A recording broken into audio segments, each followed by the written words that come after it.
Taste the Daily.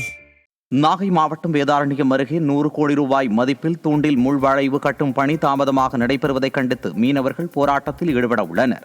Vellapallam மீனவ கிராமத்தில் தூண்டில் முள்வளைவு கட்டும் பணிகளை விரைந்து முடிக்க வலியுறுத்தி வரும் 11ஆம் தேதி கருப்பு கொடி ஏந்தி ஆர்ப்பாட்டத்தில் ஈடுபட உள்ளனர்.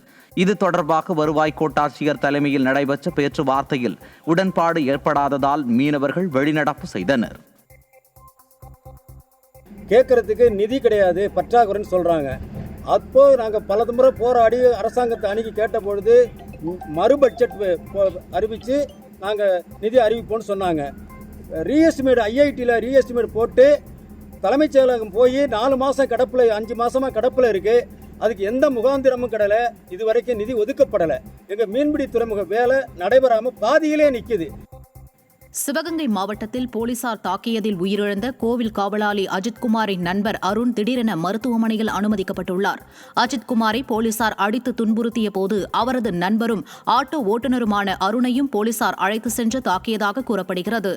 இதனால் உடல்நலம் பாதிக்கப்பட்ட அவர் மதுரை அரசு மருத்துவமனையில் தீவிர சிகிச்சை பிரிவில் அனுமதிக்கப்பட்டுள்ளார்.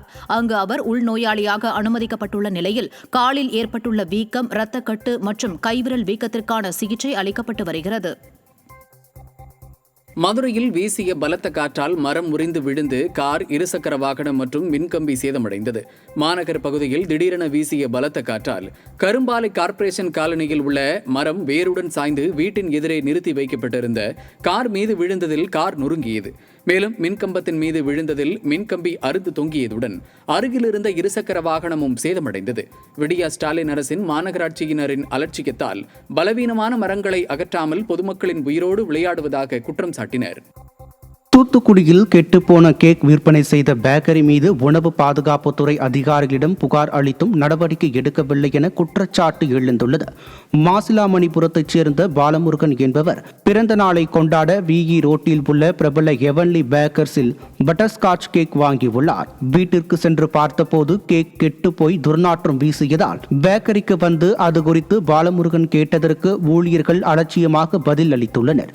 விடியா ஸ்டாலின் மாடல் ஆட்சியில் உணவு பாதுகாப்புத்துறையினர் அலட்சியமே இதுபோன்ற கெட்டுப்போன உணவுப் பொருட்களை விற்பனை செய்ய காரணம் என பொதுமக்கள் குற்றம் சாட்டுகின்றனர்.